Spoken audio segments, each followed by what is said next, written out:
महाराष्ट्रातील सर्व माझ्या मित्रांचं, मैत्रिणींचं, भावांचं आणि बहिणींचं CST लॉन्चपॅडच्या यूट्यूब चॅनलमध्ये पुन्हा एकदा तुमचं मनापासून स्वागत करतो. तर आजचा अपडेट जो आहे तो अप्रेंटिसशिपचाच अपडेट आहे आणि ITI झालेल्या विद्यार्थ्यांसाठी. आता याच्यामध्ये एक ट्रेड नाही आहे, असंख्य नाही म्हणता येईल, पण बरेचसे ट्रेड आहे. आता ते कोणते तुम्हाला समोर डिटेल ॲडव्हर्टाईजमध्ये बघायला मिळणार. तर ते अप्रेंटिसशिप कुठची आहे? ती आहे ऑर्डनेस फॅक्टरीमधली अप्रेंटिसशिप आहे. ज्या ऑर्डनेस फॅक्टरी ऑल इंडियामध्ये वर्किंग आहे, म्हणजे प्रत्येक जवळपास बऱ्याचशा स्टेटमध्ये आहे आणि बऱ्याचशा ऑर्डनेस फॅक्टरी आहे. तर त्या बऱ्याचशा ऑर्डनेस फॅक्टरीमधल्या बऱ्याचशा जागा आहे, जवळजवळ 4000च्या जवळपास. आता बघा, काही विद्यार्थी असे असतात की ज्यांचा पारेषण किंवा वितरणमध्ये इलेक्ट्रिशियन आणि वायरमनच्या विद्यार्थ्यांची गोष्ट करताय की त्यांचा नंबर नाही लागत, किंवा इतर पण ट्रेडचे जे विद्यार्थी आहे त्यांचा तिथे नंबर नाही लागत, किंवा त्यांना वॅकन्सीज नसते अप्रेंटिसशिपची. तर त्या विद्यार्थ्यांकरता एकदम सुवर्ण संधी. आता तुम्हाला बघायचं आहे की याच्यामध्ये तुमचा ट्रेड आहे किंवा नाही, आणि आहे तर नेमकं किती आहे. डिटेलमध्ये तर दिलेलं आहे, आणि जे काही महत्त्वाचे पॉईंट आहेत ते सर्व पॉईंट मी तुम्हाला इथे एक्सप्लेन करतो, आणि म्हणजे तुम्हाला अप्लाय करताना कोणतं अडणार नाही किंवा तुमच्या मनामध्ये कोणती शंका राहणार नाही. पण त्यापूर्वी तुम्हाला काय करायचं आहे, जर चॅनलवरती नवीन असाल तर आठवणीने काय करा, चॅनलला सबस्क्राईब करा आणि बेल आयकॉन दाबून ऑल नोटिफिकेशन ऑन करा. त्याचं कारण असं की जेव्हा केव्हा या प्रकारचा नवीन अपडेट असला तर तुम्हाला त्याचं नोटिफिकेशन यायला हवं. ठीक आहे. आता याचे जे टोटल ॲडव्हर्टाईज बघा, यंत्र इंडिया लिमिटेडची अप्रेंटिसशिप आहे, म्हणजेच तुम्हाला इंडियन ऑर्डनेस फॅक्टरीमध्ये अनुभव घ्यायला मिळणार 1 वर्षाचा, आणि अप्रेंटिसशिप करणं माझ्या तरी मतानं खूप गरजेची आहे. बऱ्याचशा वॅकन्सी अशा असतात की तुम्हाला NACचं सर्टिफिकेट मागितलं जातं, म्हणजेच काय, नॅशनल अप्रेंटिसशिप सर्टिफिकेट NAC. तर कुठचंही असो, तुम्हाला NAC एक सर्टिफिकेट असलं पाहिजे तुमच्या ट्रेडच्या संदर्भामध्ये किंवा ट्रेडला लागलेलं असलेलं. म्हणून तो अप्रेंटिसशिप करणं जितकी पॉसिबल आहे तितकी करणं खूप गरजेचं आहे. ठीक आहे. कारण बऱ्याचशा वॅकन्सी त्याच्याकरताना सुटून जातात. सेंट्रलच्या बऱ्याचशा भरती अशा असतात ज्याच्यामध्ये अप्रेंटिसशिप मागितलं जातं, कुठचंही असलं तरी चालते, पण अप्रेंटिसशिप आपल्याकडे एक असलं पाहिजे, एवढं लक्षात ठेवा. जर तुमचा ITI झालेला असेल तर, म्हणजे तुम्ही कुठे जर कंपनीमध्ये जरी गेले एखाद्या, तर तुम्ही म्हणू शकता की मला 1 वर्षाचा अनुभव आहे. काय म्हणू शकता? 1 वर्षाचा अनुभव आहे. ठीक आहे. तर आता याच्यासाठी ITI वाल्यांसाठी पण वॅकन्सी आहे, आणि ज्यांचा ITI झालेला नाही, फक्त 10वी झाला आहे, त्यांच्यासाठी पण. तर हा व्हिडिओ काय करायचा, जेवढे तुमचे ITIचे मित्र आहे त्या सर्वांना शेअर करा, म्हणजे जेणेकरून तुमच्या कामाचा नाही, कोणाच्या तरी कामाचा, किंवा ITI झालेले नसेल, 10वी झालेले जरी असले तरी त्यांना हा व्हिडिओला काय करा, शेअर करा, म्हणजे जेणेकरून त्यांच्या पण कामाला पडणार. याच्या जर टोटल वॅकन्सी बघितल्या तुम्ही 3979, तर जवळपास म्हणू शकतो राऊंड फिगर की 4000 वॅकन्सी आहे. किती आहे? 4000. आता याची अप्लाय करण्याची लिंक आणि ॲडव्हर्टाईज पूर्णच्या पूर्ण जर डाउनलोड करायची असेल तर आपला CST लॉन्चपॅडचा टेलिग्राम चॅनल आहे, त्या चॅनलवरती आपण अपलोड करून ठेवलेला आहे. तर तिथनं काय करू शकता, डाउनलोड करू शकता आणि तुम्ही डिटेलमध्ये पण वाचू शकता. मी आता जेवढे महत्त्वाचे मुद्दे आहेत ते सर्व मुद्दे काय करतो, इथे क्लिअर करतो. तर सुरू करत असताना सर्वात पहिले ॲडव्हर्टाईजमध्ये जर जागा बघितल्या, किती आहे? 3979, ज्या मी सुरुवातीला सांगितल्या. आणि बघा, याच्यामध्ये एक्स ITI वाल्याच्या जागा आहे 2843 जागा आहे. म्हणजे ज्यांचं एक्स ITI म्हणजे काय, ज्यांचे ITI पासआउट झालेले आहे, ITI करत असलेलं नाही, ITI पासआउट झालेले आहे, त्यांच्यासाठी 2843 जागा आहे. आणि ज्यांचा ITI झालेला नाही आहे, 10वी आहे फक्त, त्यांच्यासाठी 1136 वॅकन्सी आहे अप्रेंटिसशिप करता. ठीक आहे. तर लोकेशन कुठे आहे? Located in different state across the India, म्हणजे आपल्या देशामध्ये वेगळ्या राज्यामध्ये वेगळ्या ऑर्डनेस फॅक्टरी, जवळपास 33 ऑर्डनेस फॅक्टरीच्या वॅकन्सी आहे. तर त्याच्यामध्ये आता आपण तर महाराष्ट्रातल्या, आपण काय महाराष्ट्राच्या बाहेर जाणार नाही, पण इच्छा असेल तर तुम्ही तिथे पण जाऊ शकता. जर तुमचा ट्रेड महाराष्ट्रामध्ये नसेल तर तुम्ही महाराष्ट्राच्या बाहेर पण जाऊ शकता. काही फुकट काम करायचं नाही, आपल्याला ते स्टायपंड देणार आहे, किती तेही तुम्हाला समोर सांगतो. आता अप्लाय कसं करायचं? अप्लाय तुम्हाला ऑनलाईन पद्धतीनेच करायचं आहे, अप्रेंटिसशिप पोर्टलला नाही करायचं आहे. तुम्हाला ही जी वेबसाईट आहे यांची, कोणती, recruit-gov.com अशी वेबसाईट आहे, त्याला ओपन केलं की तुम्हाला ते पेज ओपन होईल, त्याच्यामध्ये तुम्ही करू शकता. आणि ज्यांचं जे विद्यार्थी असे आहे की ज्यांचं ऑलरेडी अप्रेंटिसशिप चाललेलं आहे, म्हणजे तुम्ही प्रोसेसमध्ये आहे किंवा तुमचं झालेलं असणार, ते विद्यार्थी इथे इलिजिबल नाही आहे, नॉट इलिजिबल. म्हणजे तुमचं अप्रेंटिसशिप झालं असेल तरी करता येणार नाही ह्या अप्रेंटिसशिपला, किंवा सुरू असेल कुठे तरी पण तुम्हाला अप्रेंटिसशिप करता येणार नाही. आता बघा, फॉर्म अप्लाय करण्याची जी सुरुवात आहे ती सुरुवात झाली आहे 1 फेब्रुवारीपासून. कुठनं झाली आहे? 1 फेब्रुवारीपासून. आणि ते संपणार आहे तुमचं, ते संपणार आहे 3 मार्चला, म्हणजे जवळपास 1 महिना वेळ दिलेला आहे. एका महिन्यामध्ये तुम्ही अप्लाय करू शकता. आणि बऱ्याचशा विद्यार्थी विद्यार्थ्यांपर्यंत याची माहिती तुम्ही पोहोचवू पण शकता. ठीक आहे. त्याच्यानंतर वयोमर्यादा किती, तर जे विद्यार्थी फक्त 10th बेसवर भरणार आहे त्यांच्यासाठी 14 वर्ष आहे. आणि जे विद्यार्थी म्हणजे मिनिमम म्हणजे कमीत कमी 14 वर्ष कंप्लीट असले पाहिजे. आणि जे हजार्डस ट्रेड आहे किंवा डेंजरस म्हणू शकतो आपण, इंडस्ट्रियल ट्रेड आहे, त्यांच्यासाठी कमीत कमी 18 वर्ष कंप्लीट असले पाहिजे. तुम्ही ITI वाले जर असाल तर 18 वर्ष तुमचं कंप्लीट असेलच, माझ्या मताने होते तिथपर्यंत. ठीक आहे.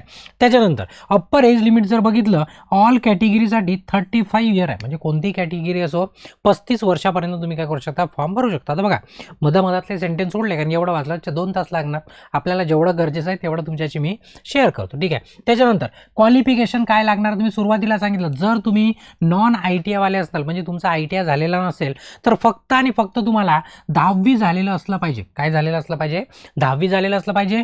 त्याच्यात 50% तुम्हाला पर्सेंट असले पाहिजे मिनिमम. म्हणजे तुम्ही म्हणाला मला 49% मी अप्लाय करू का, नाही, तुम्हाला अप्लाय करता येणार नाही. तुमचे पर्सेंट जर 50च्या वर असेल तरच तुम्हाला ते अप्लाय करता येईल. आणि मिनिमम तुम्हाला 40% मार्क असले पाहिजे मॅथमॅटिक्समध्ये आणि सायन्समध्ये. सायन्स आणि मॅथमध्ये बघा अट महत्त्वाची आहे. सायन्स आणि मॅथमध्ये तुम्हाला 40% मार्क असले पाहिजे. तुम्ही म्हणाल सर मॅथमध्ये मला 35च आहे, जमणार नाही, लक्षात ठेवा. ठीक आहे. त्याच्यानंतर जर तुमचा ITI झालेला असेल तर तुमच्यासाठी क्वालिफिकेशन काय, जो ज्या ट्रेडमध्ये तुमचा ITI झालेला म्हणजे रिलेव्हंट तुमच्या ट्रेडमध्ये ITI झालेला असला पाहिजे, तोही तुमचा NCVT असो किंवा SCVT असो. मग आता स्टेटवाले पण भरू शकतात आणि नॅशनल सर्टिफिकेट दोन्हीही भरू शकतात. म्हणजे दोन्ही इथं इलिजिबल आहे. ठीक आहे. ते दोन्ही अप्लाय करू शकतात. त्याच्यात पण एक अट आहे की 50% तुमच्या ITI मध्ये असले पाहिजे. 50 पासिंगच प्रॅक्टिकल 60% आहे तर 50 तर तुम्हाला राहत नाही, त्याच्यापेक्षा जास्तीच राहते. पण अट आहे की 50% तुमचं काय असलं पाहिजे, तुम्हाला पर्सेंट असले पाहिजे. हे एक झालं. सोबतच पुन्हा अँडमध्ये तुमच्यासोबत काय, तर तुमचं 10वी झालेलं असलं पाहिजे. काय झालेलं असलं पाहिजे, 10वी. म्हणजे बघा ITI वाल्या विद्यार्थ्यांना ITI प्लस 10वी कंपल्सरी आहे आणि फक्त नॉन ITIला फक्त 10वीची गरज आहे. पण याच्यात पण अट आहे की तुम्हाला 50% मार्क असले पाहिजे 10वीमध्ये. कशामध्ये, 10वीमध्ये. म्हणजे तुम्हाला ITIत पण 50% असले पाहिजे, 10वीत पण 50% असले पाहिजे, तरच तुम्ही इथं अप्लाय करू शकता. म्हणजे तुम्ही इलिजिबल आहे. त्याच्यानंतर candidate can only choose 1 oddness factory. म्हणजे बघा मी सांगितलं जवळपास 33 ऑडनेस फॅक्टरी आहे. जवळपास किती आहे म्हणजे जे ॲडव्हर्टाईज झाली आहे जवळपास 33 ऑडनेस फॅक्टरीचे आहे. त्याच्यामध्ये फक्त तुम्ही एकाच ठिकाणी अप्लाय करू शकता. म्हणजे एक जण एकच फॉर्म अप्लाय करणार, एकपेक्षा जास्ती केला तर रिजेक्ट होणार आणि एकपेक्षा जास्ती अप्लाय करायचं नाही किंवा जास्त ऑडनेस फॅक्टरीला पण अप्लाय करायचं नाही. एका जणांनी फक्त एकच करायचं. ठीक आहे. त्याच्यानंतर महत्त्वाचं की अप्लाय कसं करायचं, मी सुरुवातीला सांगितलं की जे वेबसाईट आहे कोणती, recruit-gov.com अशी वेबसाईट आहे. त्या वेबसाईटवरती गेले की तुम्हाला पेजेस ओपन होते, तुम्हाला दिसून जाईल. लिंक सरळ आपल्या टेलिग्रामच्या चॅनलवर आपण दिलेलीच आहे. ठीक आहे. त्याच्यानंतर मोड ऑफ सिलेक्शन, तुमचं सिलेक्शन कसं होणार, सर्वात पहिले दोन तुमच्याकडे आता पोस्ट आहे. तर कोणता, एक नॉन ITI आणि एक ITI. जर तुमचं ITI झालेलं असेल तर तुमची वेगळी लिस्ट लागणार. म्हणजे बघा इथं लिहिलेलं आहे की merit list will be prepare separately. म्हणजे नॉन ITIची लिस्ट वेगळी लागणार आणि ITI झालेला आहे त्यांची लिस्ट काय लागणार, वेगळी लागणार. ठीक आहे. एक गोष्ट क्लिअर झाली. दुसरी, जर तुम्ही नॉन ITI म्हणजे तुमचा ITI झालेला नसेल, तुम्ही विदाऊट ITI वाले जर फॉर्म भरत असणार तर तुमच्या 10वीमध्ये जे पर्सेंटेज आहे त्या पर्सेंटेजनुसार, 10वीच्या पर्सेंटेजनुसार तुमची मेरिट लिस्ट लागणार कॅटेगरी वाईज. त्यानुसार तुमचं काय होणार, सिलेक्शन होणार. दुसरं की ex-ITI म्हणजे ज्या विद्यार्थ्यांचा ITI झालेला आहे त्यांच्यासाठी त्यांची कशी लागणार लिस्ट, त्यांची बोथ म्हणजे दोन्ही मॅट्रिक्युलेशन आणि ITI म्हणजे तुमचं ITI आणि तुमचं 10वी दोघांचे 50-50% पकडणार.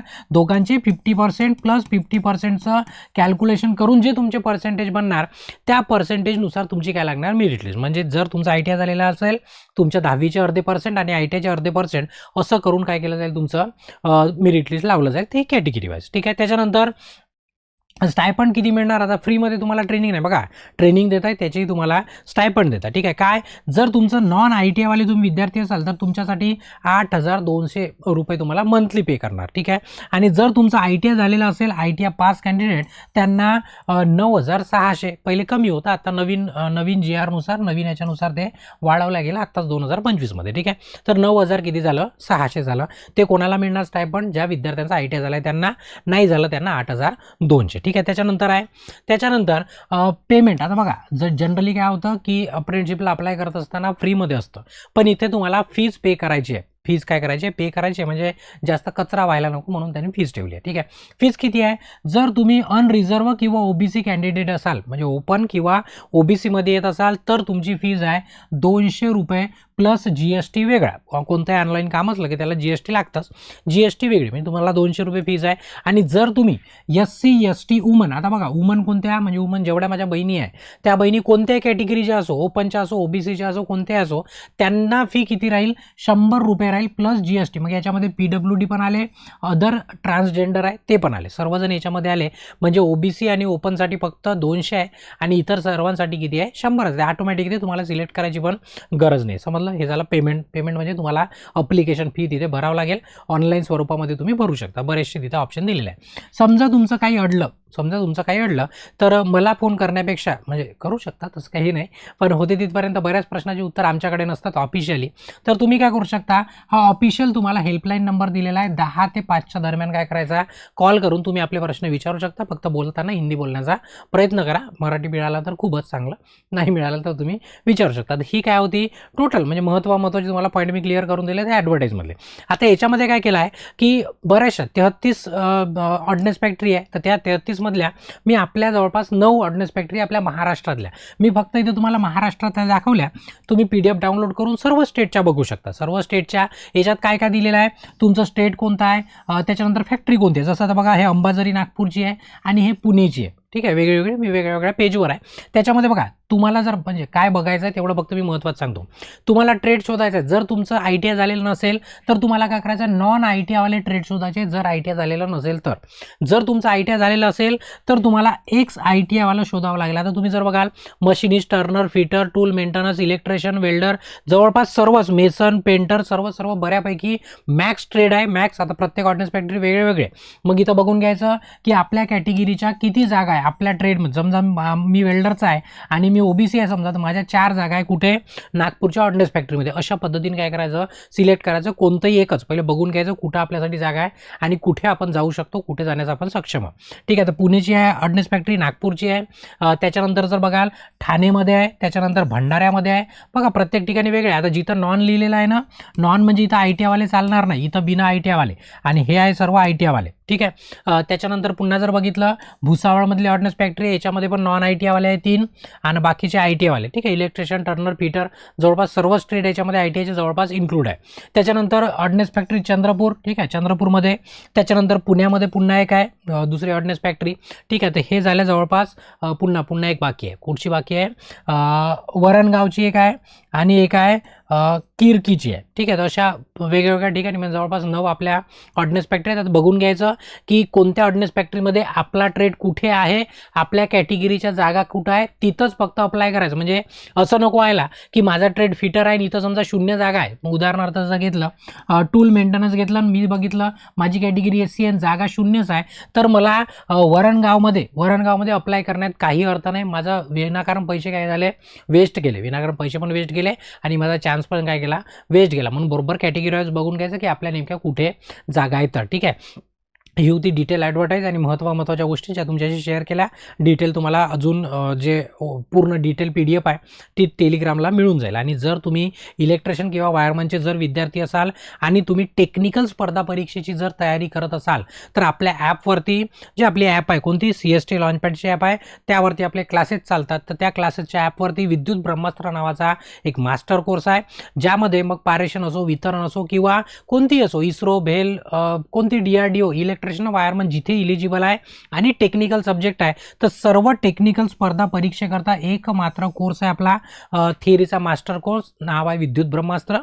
डिटेल माहिती घ्यायची असेल तर CST लॉन्चपॅडचं ॲप डाउनलोड करा, त्याच्यातून मिळून जाईल, किंवा इन्स्टिट्यूटच्या नंबरवरती संपर्क साधून पण तुम्ही घेऊ शकता. लक्षात घ्या, खास इलेक्ट्रिशियन आणि वायरमनची गोष्ट केली, इतर विद्यार्थ्यांसाठी हा कोर्स नाही आहे, फक्त इलेक्ट्रिशियन आणि वायरमन.